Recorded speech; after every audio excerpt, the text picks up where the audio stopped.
बिस्मिल्लाहिर्रहमानिर्रहीम अस्सलाम वालेकुम स्टूडेंट्स। आज हम करने जा रहे हैं अपनी 9th क्लास मुताला पाकिस्तान का बाब नंबर 2 जो हमने स्टार्ट किया हुआ था उसका नेक्स्ट चैप्टर। और इससे पहले लेक्चर में हम लोगों ने नेक्स्ट टॉपिक और इससे पहले हम लोगों ने देखा था देखिए पाकिस्तान का पस मंज़र और तरीके अलीगढ़ और सर सैयद अहमद ख़ान। और आज का जो हमारा टॉपिक है बाब 2 तरीके पाकिस्तान और पाकिस्तान का क़याम का नेक्स्ट टॉपिक जो है वो है तकसीम बंगाल 1905 ईस्वी की तकसीम बंगाल यानी कि पार्टीशन ऑफ बंगाल 1905 आज हम डिस्कस करने जा रहे हैं।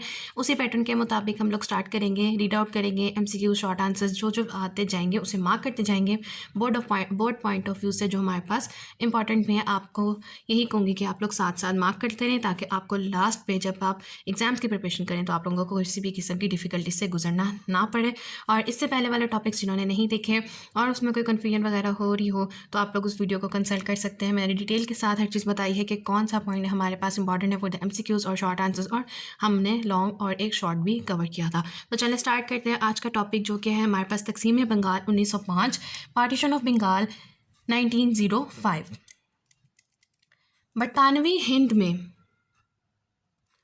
बरतानवी हिंद में बंगाल का सूबा आबादी और रकबे के लिहाज से दीगर तमाम सूबों से बड़ा था। इसे मार्क कीजिए, ये इंपॉर्टेंट लाइन है कि बरतानवी हिंद में बंगाल का सूबा आबादी और रकबे के लिहाज से दीगर तमाम सूबों से बड़ा था। इसे MCQs के लिए मार्क कर लीजिए। यहाँ का इक़्तिसादी और माशी निज़ाम मुकम्मल तौर पर हिंदुओं के कंट्रोल में था। इसे भी अंडरलाइन कीजिए, ये भी इंपॉर्टेंट है। 1905 में जिस वक्त लॉर्ड कर्जन हिंदुस्तान के वाइसराय थे, इसे भी मार्क कीजिए कि 1905 में हिंदुस्तान का वाइसराय कौन था, तो उसका आंसर हमारे पास क्या आएगा, लॉर्ड कर्जन। इनकी सिफारिश पर बरतानवी पार्लियामेंट ने इंतज़ामी सहूलत के पेश नज़र बंगाल को 2 हिस्सों में तकसीम कर दिया। अंग्रेज़ों के मुताबिक अब इसे मार्क कर लीजिए कि बंगाल को कितने हिस्सों में तकसीम किया गया, 2 हिस्सों में। अंग्रेज़ों के मुताबिक इतने बड़े और वसी सूबे का इंतज़ाम सही तरीके से चलाना एक गवर्नर के बस की बात न थी। इस तकसीम के नतीजे में बंगाल के 2 सूबे, अब इसको भी यहाँ से मार्क करना स्टार्ट कीजिए, ये भी इंपॉर्टेंट है कि इस तकसीम के नतीजे में बंगाल के 2 सूबे मशरक़ी बंगाल और मगरबी बंगाल बन गए। ठीक हो गया। तकसीम बंगाल क्या है कि बंगाल को 2 हिस्सों में तकसीम किया जाए। क्यों? क्योंकि एक गवर्नर के बस की ये बात नहीं है कि वो इतने वसी सूबे का इंतज़ाम सही तरीके से चला सके। और इस तकसीम के नतीजे में क्या हुआ कि बंगाल के 2 सूबे बन गए यानी कि मशरक़ी बंगाल और मगरबी बंगाल। तकसीम बंगाल से हिंदुओं और मुसलमानों पर मुख्तलिफ असरात मुरतब हुए। मुसलमान इस तकसीम से बड़े खुश थे क्योंकि मशरक़ी बंगाल में मुसलमानों की अक्सरियत थी। अब यहाँ से मार्क करना स्टार्ट कीजिए कि मुसलमान इस तकसीम से खुश क्यों थे, उसकी रीज़न्स आगे एक्सप्लेन की जा रही है। क्योंकि मशरक़ी बंगाल में मुसलमानों की अक्सरियत थी जो कि एक नया सूबा बन गया, लेकिन हिंदुओं इस तकसीम से नाखुश थे। वो हरगिज़ ये बर्दाश्त नहीं कर सकते थे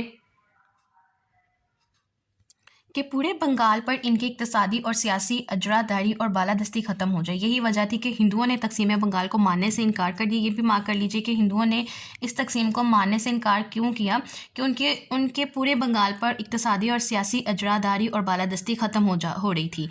इनकार कर दिया और इस तकसीम की मनसूखी के लिए एड़ी चोटी का जोर लगाया। उन्होंने अदम ताउन की तहरीक शुरू कर दी। अंग्रेज़ी माल के बाइकॉट का ऐलान किया गया, टैक्सों की अदायगियाँ रोक दी और बिला आखिर तशद्दुद पर उतर आए।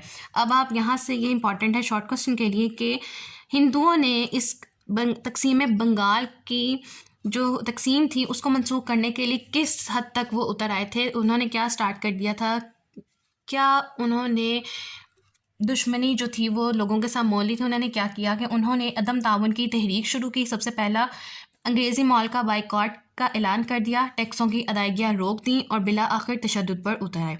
इन हालात में आखिरकार अंग्रेज़ हुकूमत ने घुटने टेक दिए और 1911 में बंगाल की तकसीम मनसूख कर दी गई। ये मार्क कर लीजिए कि बंगाल की तकसीम मनसूख कब की गई, कब कैंसिल हुई, इस मनसूखी से मुसलमानों को सख्त सदमा पहुंचा। तो ये था हमारे पास टॉपिक तकसीम बंगाल 1905। और ये टॉपिक हमारे पास इंपॉर्टेंट है बहुत ज़्यादा फॉर द MCQs और शॉर्ट पॉइंट ऑफ व्यू से। आप देख सकते हैं कि 1 से 2 शॉर्ट और 2 to 3 MCQs इसमें से हमने बनाए हैं। तो ये इंपॉर्टेंट है फॉर द MCQs और शॉर्ट आंसर्स, तो इसको आपने ज़रूर तैयार करना है। आगे चलते हैं अपने नेक्स्ट टॉपिक की तरफ आज के, वो है शिमला वफ़द 1906। शिमला वफ़द कहते हैं, शिमला डेपुटेशन 1906 में हुई। ये डेट्स बहुत इंपॉर्टेंट होती हैं, इसलिए इंपॉर्टेंट होती है कि उन्होंने मोस्टली MCQs में आप लोगों से पूछा होता है कि तकसीम बंगाल कब हुई, 1905 में शिमला डेपुटेशन यानी कि शिमला वफ्द कब हुआ? 1906 में। तो जो यहाँ पे डेट्स लिखी है ना, ये बहुत इंपॉर्टेंट है, इसको आप लोगों ने किसी भी सूरत छोड़ना नहीं है। इनमें से कोई ना एक एमसीक्यू लाजमी आ जाता होता है। तकसीम बंगाल का एमसीक्यू बहुत इंपॉर्टेंट है। हुई कब थी? 1905 में। मनसूख कब हुई थी? 1911 में। फिर शिमला डेपुटेशन का भी पूछते हैं कि कब हुई? 1906 में। तो चलिए स्टार्ट करते हैं और पढ़ते हैं कि देखते हैं कि शिमला डेपुटेशन में क्या है हमारे पास। तकसीम बंगाल पर हिंदुओं के रवैये के पेश नज़र मुसलमानों ने अपने हकूक़ के तहफ़्फ़ुज़ के लिए एक नए रास्ते का इंतखाब किया। 1 अक्टूबर 1906 को मुसलमानों का एक सियासी वफ़द सर आगा खान की क़यादत में अपने मुतालबात लेकर वायसराय हिंद लॉर्ड मंटू से शिमला में मिला। इसे मार्क कीजिए। 1 अक्टूबर 1906 को मुसलमानों का एक सियासी वफ़द जो था और किसकी क़यादत में था? सर आगा खान की क़यादत में। 1906 1 अक्टूबर को मुसलमानों का एक वफ़द अपने मुतालबात लेकर वायसराय हिंद का नाम क्या है? लॉर्ड मंटू, इसे मार्क करते जाएं, से शिमला में मिला, जिसमें मुसलमानों ने जुदागाना इंतखाबात का मुतालबा किया। अब शिमला डेपुटेशन का मेन मकसद सिर्फ इन लाइन्स में उन्होंने एक्सप्लेन किया है कि 1 अक्टूबर 1906 को मुसलमानों का एक सियासी वफ़द सर आगा खान की क़यादत में अपने मुतालबात लेकर वायसराय हिंद लॉर्ड मंटू से शिमला में मिला, जिसमें मुसलमानों ने जुदागाना इंतखाबात का मुतालबा किया, यानी कि राइट ऑफ सेपरेट इलेक्शंस, अलग इलेक्शनों का मुतालबा किया, यानी कि अलग इंतखाबात का मुतालबा किया। शिमला वफ़द का में ये बात है। शिमला वफ़द में मुसलमानों को वायसराय की तरफ से मुस्बित जवाब मिला। इस वक्त मुसलमानों की कोई सियासी जमात ना थी। इस वाक़े के बाद मुसलमानों ने शिद्दत से एक सियासी जमात की ज़रूरत महसूस की, जो मुस्लिम लीग की सूरत में कायम हुई। 1909 में मुसलमानों को जुदागाना इंतखाब का हक भी दे दिया गया। इसे भी मार्क कीजिए कि मुसलमानों को जुदागाना इंतखाब का हक कब दिया गया? 1909 में मुसलमानों को जुदागाना इंतखाबात का भी हक दे दिया गया। तो ये भी बहुत छोटा सा एक टॉपिक है जो कि हमारे पास एमसीक्यूज़ और शॉर्ट पॉइंट ऑफ व्यू से इम्पॉर्टेंट है। सबसे पहले तो यही चीज़ है कि कब वो लेके गए थे शिमला, यानी कि वफ़द कब गया था? 1 अक्टूबर 1906 को। किसकी क़यादत में गया? सर आगा खान की क़यादत में गया। किसके पास मुतालबा लेके गया? वायसराय हिंद का नाम क्या था? लॉर्ड मंटू। और कहाँ पे मिले थे? शिमला में मिले थे। और मुतालबा किस चीज़ का किया था मुसलमानों ने? जुदागाना इंतखाबात का। उसके बाद ही शिमला वफ़द के बाद ही मुसलमानों ने अलग सियासी जमात बनाने की ज़रूरत भी महसूस की जब मुस्लिम लीग क़यादत में आई। और 1909 में बाकायदा मुसलमानों को जुदागाना इंतखाबात का भी हक दे दिया गया। तो ये मेन पॉइंट्स हैं हमारे पास इस टॉपिक के। आगे चलते हैं आज के अपने लास्ट टॉपिक की तरफ, जो कि है मुस्लिम लीग का क़याम।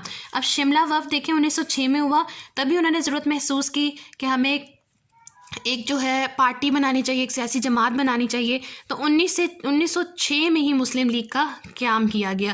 तो इस्टेब्लिशमेंट ऑफ मुस्लिम लीग कब हुई? 1906 में। और ये बहुत इंपॉर्टेंट एमसीक्यू है कि मुस्लिम लीग कब क़याम में आई, मुस्लिम लीग कब बनी? तो 1906। ये आप लोगों ने डेट अपनी बाकायदा अच्छी तरह से याद रखनी है। और इसी टॉपिक में हमारे पास एक सेकेंड शॉर्ट भी कवर हो रहा है, और आपका सेकेंड शॉर्ट है, अगर हम आगे चलते हैं एक्सरसाइज की तरफ से देख लेते हैं। आपका एक्सरसाइज का शॉर्ट है हमारे पास, मुस्लिम लीग के क़याम के पस मंज़र के क्या महरिकात शामिल थे।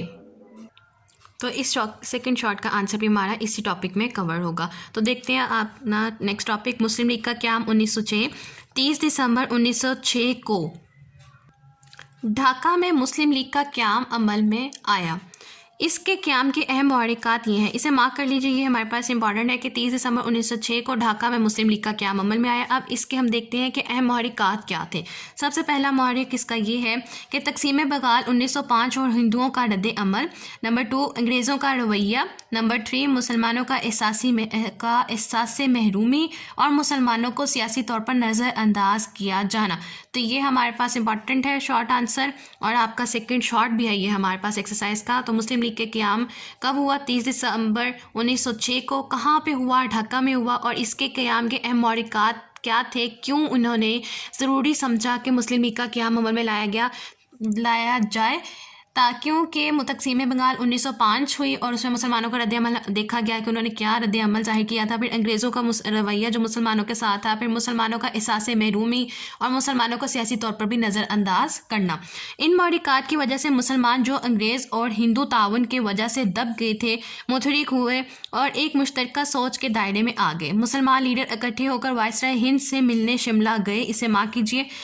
और वापस आकर अपने आप को सियासी तौर पर मुनज़्ज़म कर लिया। मुस्लिम लीग के क़याम के चीदा मकासद दर्ज झेल हैं, यानी कि अब कुछ अहम मकासद जो हैं मुस्लिम लीग के क़याम के वो उन्होंने नीचे दिए गए। इसे मार्क कर लीजिए, इंपॉर्टेंट है कि मुस्लिम लीग के क़याम के मकासद क्या थे। ऊपर आपके पास है महरिकात, क़याम के महरिकात हैं, और नीचे जो शॉर्ट आंसर आपका बनता है वो है कि मुस्लिम लीग के क़याम के मकासद क्या थे। पहला मकसद मुसलमानों में बरतानवी हुकूमत के लिए वफादाराना जज्बात पैदा करना और हुकूमत की कार्रवाइयों के बारे में इनके मशकूक व शुबहात को दूर करना। तो पहला मकसद क्या था कि बरतानवी हुकूमत के लिए वफादाराना जज्बात पैदा करना और हुकूमत की कार्रवाइयों के बारे में इनके शकूक व शुबहात को दूर करना। नंबर 2, मुसलमानों के सियासी हकूक़ की हिफाजत करना और इनके मुतालबात को हुकूमत के सामने पेश करना। और लास्ट मकसद क्या था कि मुस्लिम लीग के मंदरजा वाला मकासद को नुकसान पहुँचाए बगैर बड़े सगीर की दूसरी अक़वाम से ताल्लुकात इस्तवार करना। तो ये हमारे पास 3 मकासद थे कि मुस्लिम लीग का क़याम करना है तो उसका मकसद क्या था। किसी भी चीज़ की आपने कोई बुनियाद डालनी होती है तो उसके कुछ मकासद होते हैं, कुछ अहम उसके पॉइंट्स आप जहन में सोचते हैं। तो उन्होंने मुस्लिम लीग के क़याम के जो मकसद सोचे उन्होंने रखे वो ये थे कि मुस्लिम मानों ने बरतानवी हुकूमत के साथ एक तो वफादाराना जज्बात पैदा करने हैं और उनके शकूक और शुबहात यानी कि उनके कोई भी क्वारीज़ हैं उनकी क्लियर करनी है। मुसलमानों के सियासी हकूक़ की हिफाजत करनी है और उनके मुतालबात को हुकूमत के सामने पेश करना है।